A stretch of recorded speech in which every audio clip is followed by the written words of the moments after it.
আসসালামু আলাইকুম প্রিয় এসএসসি পরীক্ষার্থী ভাই ও বোনেরা, আশা করি তোমরা অনেক অনেক ভালো আছো। যদিও ভালো থাকার কথা না, হ্যাঁ, সামনে পরীক্ষা, মারাত্মক টেনশন। তো তোমাদের এই টেনশনটাকে আমরা একটু ছোট করে নিয়ে আসব।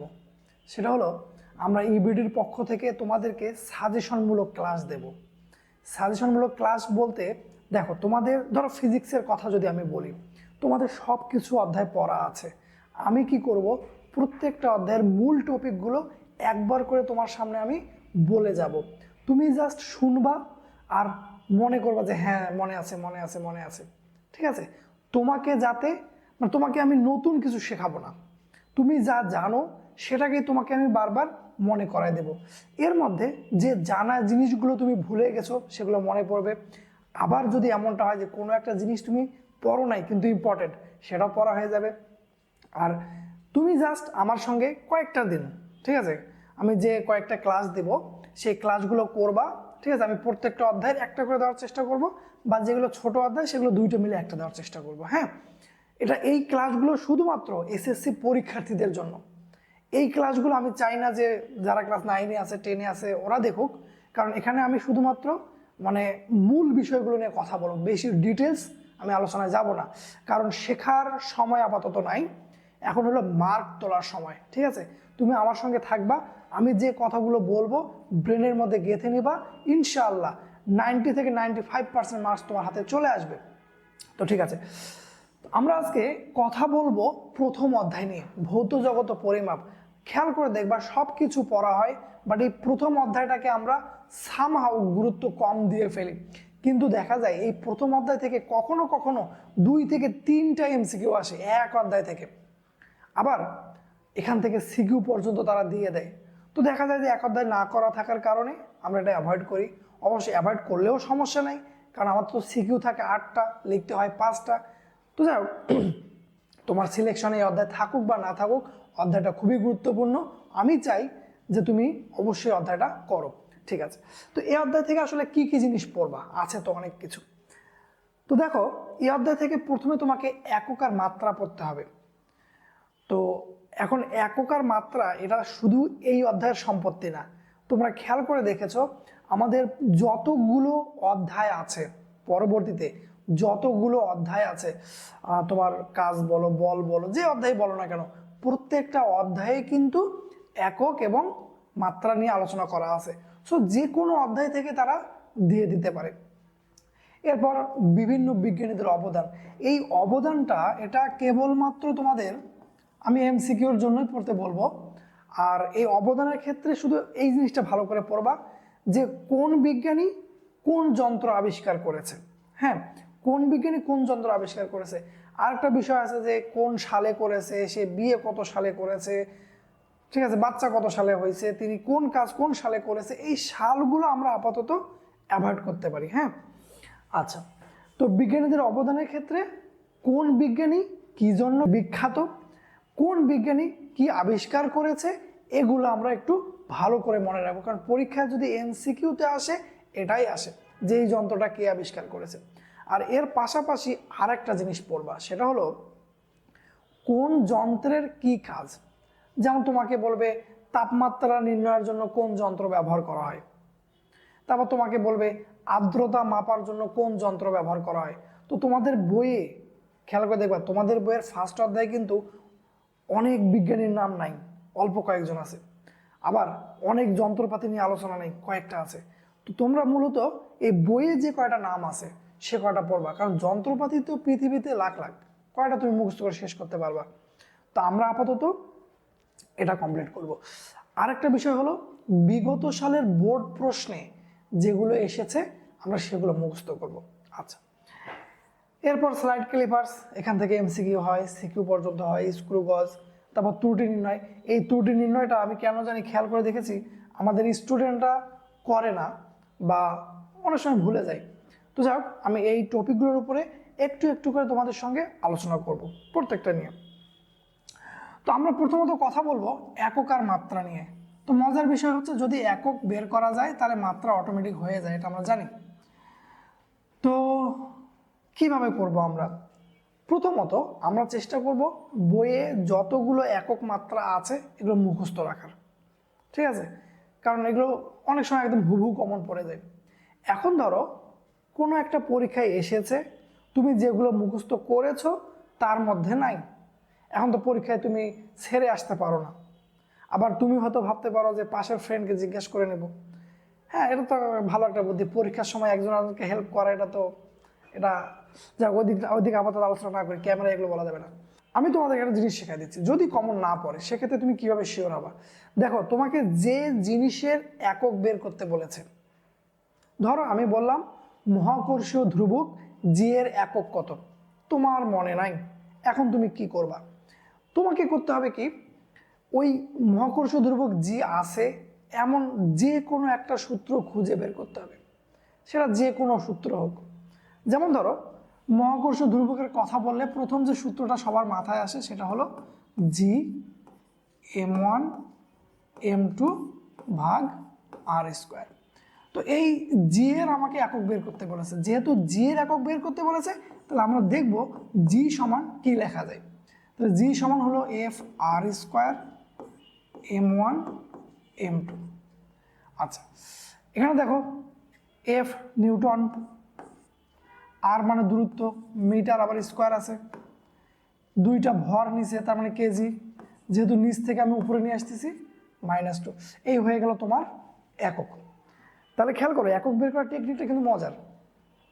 তুমি যদি ভুলে যাও তাহলে যার একক বের করতে বলা হয়েছে সেই জিনিসটা যে সূত্রে আছে সেই সূত্রটা আগে লিখবা, তারপর এটা সমান কি হয় সেটা তুমি সাজায় নিয়ে এককগুলো বসাই দেবে, তাহলে একক হয়ে গেল।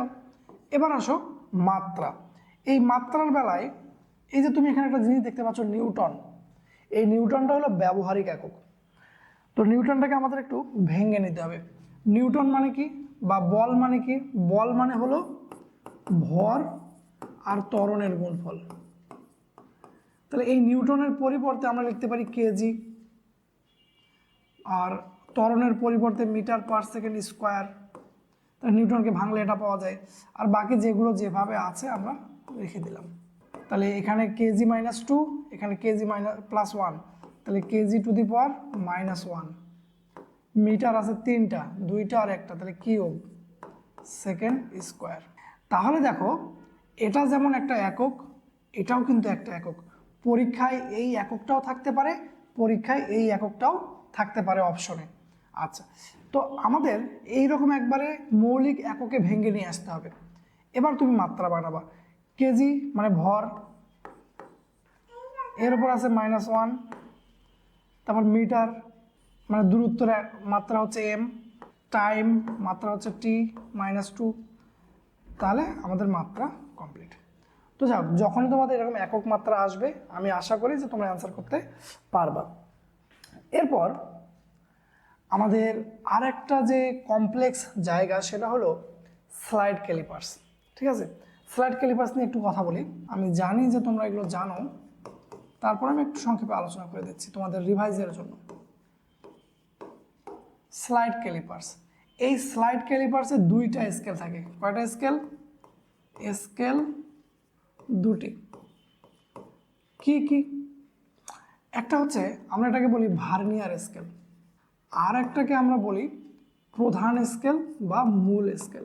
তো এক্ষেত্রে তোমাকে ছোট একটা প্রশ্ন দিতে পারে যে প্রধান স্কেলের এক ঘর বড় নাকি ভার্নিয়ার স্কেলের এক ঘর বড়।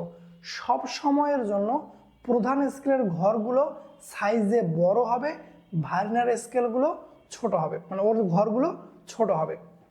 আমরা যারা স্লাইড ক্যালিপার্স দেখেছি, স্লাইড ক্যালিপার্স এরকম দুইটা দাঁত থাকে মুখোমুখি, এই পাশের দাঁতটা প্রধান স্কেলের সাথে ফিক্সড, আর আরেকটা যে দাঁত সেটা ভার্নিয়ার স্কেলের সাথে এভাবে ফিক্সড থাকে। তো এই দাঁতটাকে আমরা মুভ করতে পারি। তো প্রধান স্কেলে এরকম অনেকগুলো দাগ থাকে, ভার্নিয়ার স্কেলে অনেকগুলো দাগ থাকে। তো এই স্লাইড ক্যালিপার্স থেকে কী কী প্রশ্ন আসে? প্রথম প্রশ্ন আসে ভার্নিয়ার ধ্রুবক, এর সংজ্ঞাই চেয়ে বসে যে ভার্নিয়ার ধ্রুবক কাকে বলে। ঠিক আছে, তো দেখো আমাদের প্রধান স্কেলের এক ঘর এত বড়, ভার্নিয়ার স্কেলের এক ঘর এত বড়। একটু আগে বললাম যে প্রধান স্কেলের এক ঘর সাইজে একটু ওর থেকে বড় হয়। তো এর থেকে এই স্কেলটা কতটুকু বড় এই পরিমাণটাকে বলা হয় ভার্নিয়ার কনস্ট্যান্ট। তোমাকে যদি বলে ভার্নিয়ার কনস্ট্যান্ট কাকে বলে, আমরা বলবো প্রধান স্কেলের একটা ঘর, এক ঘর মানে কি যেগুলো এই যে লেখা থাকে না স্কেলে, দেখবে 1 2 3 এভাবে লেখা থাকে, এগুলোকে এক ঘর বলে, এক একটা ঘর বলে। তো প্রধান স্কেলের এক ঘর ভার্নিয়ার স্কেলের এক ঘরের থেকে কতটুকু বড় সেই পরিমাণটুকুকে বলা হয় ভার্নিয়ার ধ্রুবক। তো ভার্নিয়ার ধ্রুবক আমরা কিভাবে বের করব? ভার্নিয়ার ধ্রুবক বের করার দুইটা সূত্র আছে। একটা হলো প্রধান স্কেলের এক ঘর বা এক ঘরের মান বলতে পারো, এক ঘরের মান ভাগ ভার্নিয়ার ভাগ সংখ্যা, ভার্নিয়ার স্কেলে দাগ সংখ্যা। ঠিক আছে, যেটাকে তোমরা সংক্ষেপে মেবি এভাবে লিখো এস ভাগ এন। প্রধান স্কেলের এক ঘরের মান, তোমার যে প্রধান স্কেল আছে তুমি প্রশ্নে দেখবা প্রধান স্কেলের এক ঘরের মান কত দেওয়া আছে, আর ভার্নিয়ার স্কেলের দাগ সংখ্যা মানে ভার্নিয়ার স্কেলে মোট কতগুলো দাগ দেওয়া আছে সেটা। এই ভার্নিয়ার কনস্ট্যান্ট বের করার আরেকটা বড় সূত্র আছে। সে বড় সূত্রটা কি? সেটা হলো ভার্নিয়ার স্কেলের দাগ সংখ্যা, মানে ভার্নিয়ার স্কেলে কতগুলো দাগ আছে একটু বড়, হ্যাঁ, মাইনাস প্রধান স্কেলের দাগ সংখ্যা বাই ভার্নিয়ার স্কেলের দাগ সংখ্যা ইন্টু, কত বড় সূত্র, ইন্টু প্রধান স্কেলের এক ঘরের মান। তো যদি কখনো প্রশ্নে ভার্নিয়ার স্কেলের দাগ সংখ্যা আর প্রধান স্কেলের দাগ সংখ্যা দিয়ে দেয় তখন এই সূত্রটা অ্যাভয়েড করবা।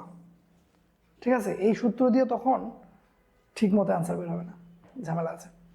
যদি ভার্নিয়ার স্কেলের দাগ সংখ্যা তারপর প্রধান স্কেলের দাগ সংখ্যা এগুলো এক্স্যাক্ট তোমাকে বলে না দেয়, এগুলো কিভাবে বলে দেওয়া থাকবে সেটা বলি তোমাকে। আচ্ছা আমি একটা অঙ্কই করি, দেখো এটা হচ্ছে মেন সূত্র। সেটা হলো তোমাকে বলা হলো যে প্রধান স্কেলের 39 ঘর, বা 39 না বলে অন্য একটা সংখ্যা দেবে, কারণ এটা তো তোমরা অভ্যস্ত, আনকমন কিছু একটা দেওয়ার চেষ্টা করবে। 38 ঘর, প্রধান স্কেলে 38 ঘর, ভার্নিয়ার স্কেলের 40 ঘরের, প্রধান স্কেলের এক ঘরের মান 2 সেন্টিমিটার, ভার্নিয়ার কনস্ট্যান্ট কত? ঠিক আছে, তো এখানে খেয়াল করে দেখো, তুমি যদি এই সূত্র ব্যবহার করো ভার্নিয়ার কনস্ট্যান্ট ইকুয়াল প্রধান স্কেলের এক ঘরের মান ভাগ ভার্নিয়ারের দাগ সংখ্যা, ভার্নিয়ারের দাগ সংখ্যা কয়টা দেওয়া আছে? 40টা দেওয়া আছে, ভাগ 40। যদি আমরা এই সূত্র ব্যবহার করি তাহলে রেজাল্ট আসতেছে এটা। আমরা এবার এই সূত্রটা ব্যবহার করে দেখব কত রেজাল্ট আসে। প্রধান স্কেলের 38 ঘর, ভার্নিয়ার স্কেলের 40 ঘর, তাহলে ভার্নিয়ারের দাগ কত? 40, প্রধান স্কেলের কত? 38, 40 ইন্টু প্রধান স্কেলের এক ঘরের মান। তাহলে দেখো তো কত আসে, এখানে আসতেছে 2, 40 ইন্টু 2, তাহলে এখানে আসতেছে 4/40 সেন্টিমিটার। তাহলে খেয়াল করে দেখো, এই যে শর্টকাট ব্যবহার করলাম প্রধান স্কেলের এক ঘরের মান ভাগ ভার্নিয়ারের ভাগ সংখ্যা, এটা দিয়ে ক্যান্সার আসলো, এটা দিয়ে ক্যান্সার আসলো, তাহলে এটা কিন্তু গ্রহণযোগ্য হবে না। ঠিক আছে, এটা হচ্ছে বিশেষ কন্ডিশনে ব্যবহারযোগ্য। যদি প্রশ্নে প্রধান স্কেলের এক ঘরের মান দেওয়া থাকে আর ভার্নিয়ার ভাগ সংখ্যা দেওয়া থাকে আর কিছুই দেওয়া না থাকে তখন তুমি এটা ব্যবহার করতে পারো, কিন্তু খেয়াল রাখবা যদি প্রধান স্কেলের কয় ঘর ভার্নিয়ার স্কেলের কয় ঘরের সমান এরকম তথ্য দেয়া থাকে তাহলে সেক্ষেত্রে অবশ্যই তোমাকে এই সূত্রটা ব্যবহার করে তারপরে অ্যান্সার বের করতে হবে। আচ্ছা, এখন এই যে ভার্নিয়ার কনস্ট্যান্ট এটাকে বলা হয় লঘিষ্ঠ গণন। লঘিষ্ঠ গণন, তোমরা এই লঘিষ্ঠ গণন বা লেস কাউন্ট এই শব্দটা শোনো শুধুমাত্র স্ক্রু গজের ক্ষেত্রে, কিন্তু মাথায় রাখবা ভার্নিয়ার কনস্ট্যান্ট হলো স্লাইড ক্যালিপার্সের লঘিষ্ঠ গণন। লঘিষ্ঠ গণন মানে তুমি সবচেয়ে কম কতটুকু মাপতে পারো। তুমি লঘিষ্ঠ মানে কি ছোট, গণনা সবচেয়ে কম কতটুকু তুমি গণনা করতে পারো। তো এই যে ভার্নিয়ার কনস্ট্যান্ট তুমি যেটা পাবা, এর থেকে ছোট মান তুমি আর ক্যালকুলেশন করতে পারবা না। এজন্য ভার্নিয়ার কনস্ট্যান্টকে বলা হয় স্লাইড ক্যালিপার্সের লঘিষ্ঠ গণন। তো যদি পরীক্ষায় কখনো বলে স্লাইড ক্যালিপার্সের লঘিষ্ঠ গণন কত, এখানে কিন্তু কনফিউজড হওয়া যাবে না, এখানে তোমাকে ভার্নিয়ার কনস্ট্যান্ট বের করে দিতে হবে। এরপর একটা শব্দ ব্যবহার করি আমরা, সেটা হলো যে কি বলে ভার্নিয়ার সমপাতন। এটা তোমরা জানো যে ভার্নিয়ার স্কেলে তো অনেকগুলো দাগ থাকে, তো ভার্নিয়ার স্কেলের কোন দাগটা মূল স্কেলের কারোর সাথে মিলে গেছে সেটাকে বলা হয় ভার্নিয়ার সমপাতন। সংজ্ঞাটা পরীক্ষায় আসে। তো এই ভার্নিয়ার স্কেলের সাহায্যে তোমাকে দুইটা জিনিসই বের করার মূলত শিখতে হবে। একটা হলো ভার্নিয়ার কনস্ট্যান্ট, আর কোনো একটা দণ্ডের দৈর্ঘ্য বের করতে বলবে। তো দণ্ডের দৈর্ঘ্য কিভাবে বের করব? দণ্ডের দৈর্ঘ্য বের করব আমরা একটা সূত্র দিয়ে, তোমাদের জানা সূত্র আবার বলে দিচ্ছি। সেটা হলো যে মূল স্কেলের part plus vernier constant into vernier সমপাতন। এই তথ্যটা যদি আমাদের প্রশ্নে দেয়া থাকে তাহলে আমরা এই সূত্র ব্যবহার করে আমরা দণ্ডের দৈর্ঘ্য বের করতে পারবো। তো ঠিক আছে, আমরা একটু স্ক্রু গজটা রিভাইজ করে নিই।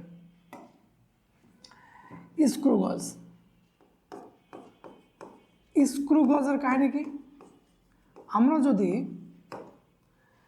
আমরা যদি ভার্নিয়ার স্কেলের থেকে মানে স্লাইড ক্যালিপার্সের থেকে আরও সূক্ষ্ম পরিমাপ করতে চাই, সেক্ষেত্রে আমরা স্ক্রু গজ নামে একটা যন্ত্র ব্যবহার করি। তো স্ক্রু গজটা কেমন জিনিস তোমরা জানো, চেনো। এভাবে একটা স্ক্রু ঘুরাইতে হয়। যখন আমরা স্ক্রু এক পাক ঘুরাই, এই একটা স্লাইড টাইপের জিনিস পিছায় আসে আর প্রধান স্কেলে কিছু দাগ দেখা যায়। এখানে তুমি এক পাক ঘুরাবা, এই উপরের স্কেলটা বা উপরের দাগ কাভারটা একটু আগায় আসে, দিয়ে এখানে মূল স্কেলে কিছু দাগ আমরা দেখতে পাই। তো এখানে এই স্ক্রু গজ থেকে প্রথম যে প্রশ্নটা দিবে সেটা হচ্ছে পিচ কাকে বলে। এটা মানে পরীক্ষার সংজ্ঞাতে আসে।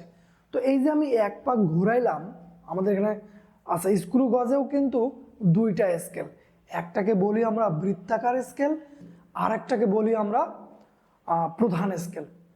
তো এই যে বৃত্তাকার স্কেল, এটাকে তুমি এক পাক ঘুরাচ্ছ। বৃত্তাকার স্কেলকে তুমি এক পাক ঘুরাইলে প্রধান স্কেলের যতটুকু বের হয় এই পরিমাণটাকে বলা হয় পিচ। সংজ্ঞাটা মনে রাখবা। এরপর তোমাকে বলা হবে যে লঘিষ্ঠ গণন কত। তার মানে এই যে তুমি স্ক্রু গজ ব্যবহার করছো, তো এই স্ক্রু গজ যে তুমি সর্বনিম্ন কতটুকু পরিমাপ করতে পারবা। তো এটা বের করার একটা সহজ সূত্র আছে, পিচ ভাগ বৃত্তাকার স্কেলের দাগ সংখ্যা। তো এখানে স্ক্রু গজের লঘিষ্ঠ গণন যে মানটা বের হবে, তুমি বলবা যে এটাই সবচেয়ে ছোট পরিমাপ করা যাবে, এর থেকে ছোট আর আমরা এই স্ক্রু গজের সাহায্যে পরিমাপ করতে পারবো না। ওকে, এরপর এক্ষেত্রেও আছে যে স্ক্রু গজের সমপাতন। ওখানে যেমন ছিল ভার্নিয়ার সমপাতন, এখানে আছে স্ক্রু গজের সমপাতন। তো কি সেটা? ওই যে বৃত্তাকার স্কেলের অনেকগুলো তো দাগ থাকে, তো বৃত্তাকার স্কেলের দাগটা মানে আমাদের যে জিরো পজিশনে থাকছে না, কতটুকু সরে যাচ্ছে বৃত্তাকার স্কেলের। আরও সহজ করে যদি বলি, বৃত্তাকার স্কেলকে তুমি ঘুরাচ্ছ, এর যে দাগটা আমাদের সোজাসুজি হবে সেটাকে বলা হবে, এর তো অনেকগুলো দাগ থাকে, প্রায় 100টা পর্যন্তও থাকে। তো এর কোন দাগটা, কত নম্বর দাগ আমাদের মূল স্কেলের সাথে মিলে যাচ্ছে, আমরা সেটাকে বলবো স্ক্রু গজের সমপাতন। আচ্ছা, তো এখানের সাহায্যে আমরা দণ্ডের দৈর্ঘ্য কীভাবে বের করবো? এটার সাহায্যে দণ্ডের দৈর্ঘ্য বের করবো একইভাবে, যে প্রধান স্কেলের পার্ট প্লাস, এটা প্লাস হবে লঘিষ্ঠ গণন মানে লেস কাউন্ট ইন্টু সমপাতন। তাহলে এই সূত্রের সাহায্যে আমরা আমাদের দণ্ডের দৈর্ঘ্য বলো আর কোনো গোলাকার জিনিসের ব্যাস বলো আমরা বের করতে পারবো। তো এবার আমরা একটু পরিমাপের ত্রুটি নিয়ে কথা বলি। পরিমাপের ত্রুটি থেকে যদি ম্যাথ আসে 3 প্রকার ত্রুটি বের করতে বলে। একটা হচ্ছে তোমার পরম ত্রুটি, যেটাকে অনেকে চূড়ান্ত ত্রুটি বলে। আবার আনুপাতিক ত্রুটি নামে একটা জিনিস বের করতে বলে। আরেকটা হচ্ছে যে শতকরা ত্রুটি বের করতে বলে। তো দেখো, আমরা যখন পরম ত্রুটি বের করব, পরম ত্রুটি মানে কি? ত্রুটি মানে কিন্তু ভুল, যে তুমি কতটুকু ভুল করছো। ধরো একটা জিনিসের মান হচ্ছে 10, তুমি বের করেছো 15, স্বাভাবিকভাবে তুমি ভুল করেছো। কতটুকু ভুল করেছো? 5। এটাকে বলা হচ্ছে তোমার পরম ত্রুটি। তাহলে পরম ত্রুটি যদি বের করতে বলে আমরা একটা সূত্র ব্যবহার করি, সেটা হলো প্রকৃত মান বিয়োগ পরিমাপকৃত মান। মানে ওর প্রকৃত মান কত আর তুমি কতটুকু পরিমাপ করলাম। আর এটাকে আমরা মডুলাসের মধ্যে রাখি। কেনটা? কারণটা হলো যে আমরা প্রকৃত মানের থেকে বেশিও পরিমাপ করতে পারি, আমরা প্রকৃত মানের থেকে কমও পরিমাপ করতে পারি। তো বেশি পরিমাপ করি আর কম পরিমাপ করি, ভুল তো করছি। এজন্য আমার এখানে প্লাস মাইনাস প্রয়োজন নাই, আমার শুধু সংখ্যাটা দরকার যে আমি কতটুকু ভুল করলাম। আমি তোমাদেরকে একটা ম্যাথের সাহায্যে এই টপিকটা ক্লিয়ার করে দিই, এটা বেশি ভালো হয়। দেখো ম্যাথটা দেখো, খুবই সিম্পল ম্যাথ দিয়ে শুরু করি। যে কোনো স্থানে জি মানে অভিকর্ষ ত্বরণ যেটা, জি এর প্রকৃত মান 9.8 মিটার পার সেকেন্ড স্কোয়ার। একজন ওই স্থানের জি এর মান নির্ণয় করলো 9.7 মিটার পার সেকেন্ড স্কোয়ার। এখন তোমরা দেখো, অঙ্কটা দেখেই কিন্তু তুমি বুঝতে পেরেছ যে এই লোক ভুল করেছে। কতটুকু ভুল করেছে সেটাই হলো আমাদের পরম ত্রুটি। তাহলে প্রকৃত মান হচ্ছে 9.8 আর ওই বের করেছে 9.7, তাহলে পরম ত্রুটি কত? তাহলে পরম ত্রুটি হচ্ছে আমাদের প্রকৃত মান মাইনাস 9.7, তাহলে 0.1 মিটার পার সেকেন্ড স্কোয়ার। এই পরিমাণ আমাদের ভুল হয়েছে। আচ্ছা, এখন খেয়াল করো, এই যে আমাদের প্রকৃত মান ছিল 9.8 জন্য ভুল হয়, বা ভুল লেখাটা উচিত না, ত্রুটি লিখি আমরা। ত্রুটি হয় কারণ এগুলো তো আমরা ইচ্ছা করার করি না, যে ত্রুটি। আচ্ছা, 9.8 জন্য ত্রুটি কত হচ্ছে? 0.1। তাহলে 1 জন্য ভুল কত? 0.1 বাই 9.8। 100-তে ভুল কত? 0.1 ভাগ 9.8 ইন্টু 100। এই যে যখনই তুমি 100-তে বের করে ফেলছো তখনই তোমাকে কি করতে হবে? পার্সেন্টেজ দিতে হবে। দেখো, এই যে তুমি প্রতি এককে ভুল করলা, বের করলা, প্রতি এককে যে ভুলটা হয় সেটাকে আমরা বলি আনুপাতিক বা আপেক্ষিক ত্রুটি। আনুপাতিক বা আপেক্ষিক ত্রুটি। তো কিভাবে বের করব? দেখো, উপরে আছে পরম ত্রুটি, নিচে আছে প্রকৃত মান। এটাকে আমরা একটা সূত্র বানাই নেব, সেটা হলো পরম ত্রুটি বাই প্রকৃত মান। তাহলে এরপর থেকে যদি আমাদেরকে আনুপাতিক ত্রুটি বের করতে বলে তাহলে আমরা পরম ত্রুটি ভাগ প্রকৃত মান এই অনুপাতটা বের করব। আর যদি বলে শতকরা ত্রুটি, তাহলে আর কি, শতকরা ত্রুটি যদি বলে তাহলে এর সাথে 100 দ্বারা গুণ করব। তাহলে একটু উঠাই নিয়ে আগে, শতকরা ত্রুটি আমরা কীভাবে বের করব বললাম? এই যে উপরে সংখ্যাটা আছে, ঠিক আছে, এই সংখ্যাটার সাথে জাস্ট আমরা বেশি ঝামেলা করব না, আমরা এর সাথে 100 গুণ করব ইন্টু 100%। তাহলে আমাদের যে আনুপাতিক ত্রুটি আছে জাস্ট ওটার সাথে 100% গুণ করে দিলেই আমরা শতকরা ত্রুটি পাবো। তো আমি চাচ্ছি ক্লাস শেষ করার আগে এই টপিকের উপরে তোমাদেরকে আরেকটা ম্যাথ করে। ম্যাথটা যদিও সহজ, তারপর একটু দেখো। তোমাকে বলা হলো কোনো গোলকের ব্যাসার্ধ r = 5 ± 0.2। আমি একটা কাজ করব, সেটা হলো আমি অঙ্কটা করে দিব, কিন্তু ক্যালকুলেশনটা তোমাদের হাতে ছেড়ে দিব। তোমরা অ্যান্সারটা বের করে কমেন্ট করে জানাবো, আমি দেখতে চাই কার কার অ্যান্সারটা মিলছে। আচ্ছা দেখো, কোনো গোলকের ব্যাসার্ধ এত, যখন কোনো একটা ডাটা এভাবে দেওয়া থাকবে তোমাকে কনফার্ম ধরে নিতে হবে যে এটা হচ্ছে প্রকৃত মান, এটা হচ্ছে ত্রুটি, এটা হচ্ছে প্রকৃত মান আর এটা হচ্ছে ত্রুটি। ঠিক আছে, তার মানে এই গোলকের প্রকৃত মান হচ্ছে 5.2, তোমার ভুল হতে পারে, সেটা কি প্লাসও হইতে পারে মাইনাসও হতে পারে। তো 0.2 প্লাস হোক আর মাইনাস হোক, ভুল তো ভুলই। আচ্ছা, তো এখান থেকে প্রশ্ন কি দিবে? এখান থেকে প্রথম যে প্রশ্নটা তোমাকে দিতে পারে সেটা হলো গোলকটির ব্যাসার্ধ নির্ণয়ে শতকরা ত্রুটি কত। এটাকে আমরা এইভাবে লিখি পার্সেন্টেজ অফ আর। তাহলে যদি তুমি লেখো এইভাবে পার্সেন্টেজ অফ আর, তার মানে হলো ব্যাসার্ধ নির্ণয় শতকরা ত্রুটি। কীভাবে বের করব? আমরা উপরে দেব পরম ত্রুটি বা ত্রুটি যেটাকে বলি আমরা, নিচে দেব কি প্রকৃত মান ইন্টু 100%। তাহলে পরম ত্রুটি কত? 0.2, প্রকৃত মান কত? 5 ইন্টু 100%। তাহলে ক্যালকুলেশন করে আমাকে জানাবা অ্যান্সার কত হয়। আচ্ছা, আর একটা ম্যাথ দেখো, এখান থেকেই তোমাকে বলবে গোলকটির আয়তন নির্ণয়ে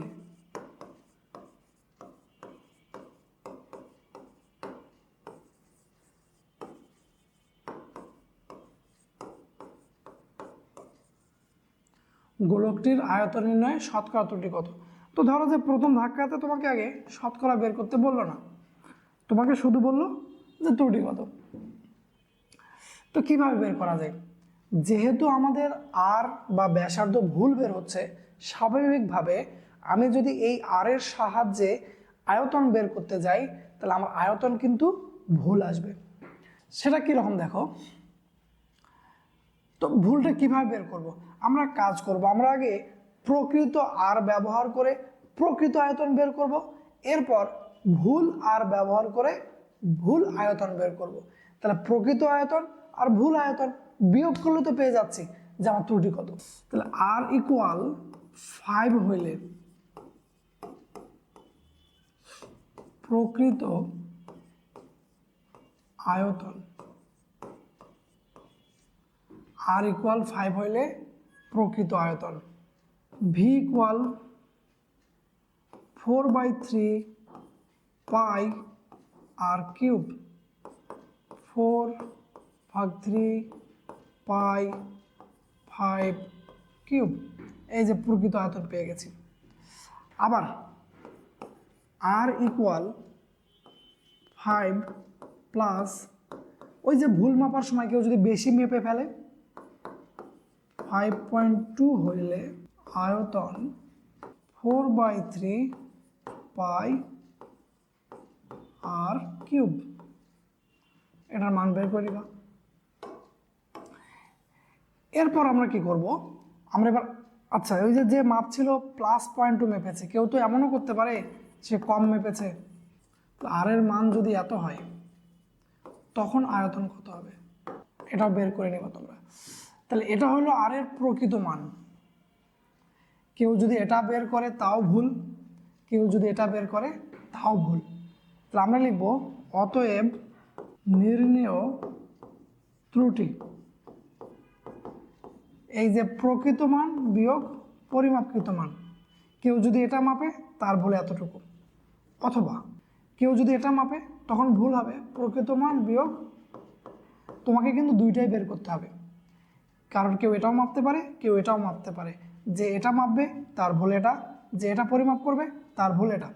আর এই দুইটার মধ্যে যে মানটা বড় হবে আমরা অ্যান্সার সেটা দেব। এই দুইটার মধ্যে যে মানটা বড় হবে সেটাকে আমরা অ্যান্সার হিসেবে দেব। তাহলে আমরা কিন্তু ত্রুটি পেয়ে গেছি। এবার আমরা বের করবো শতকরা ত্রুটি। তো শতকরা ত্রুটি তো সহজ, ডাইরেক্ট ওই সূত্রে বসাই দেব। শতকরা ত্রুটি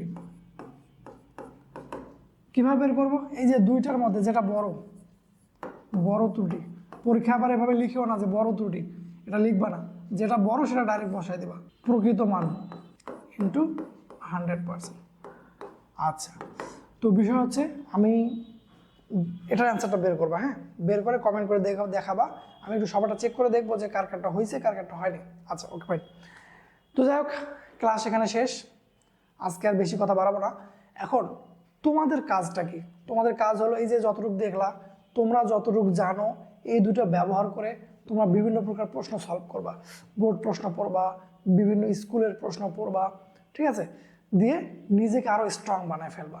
তো ঠিক আছে, আজকে ক্লাস এ পর্যন্তই। আল্লাহ হাফেজ, ভালো থাকো, আসসালামু আলাইকুম।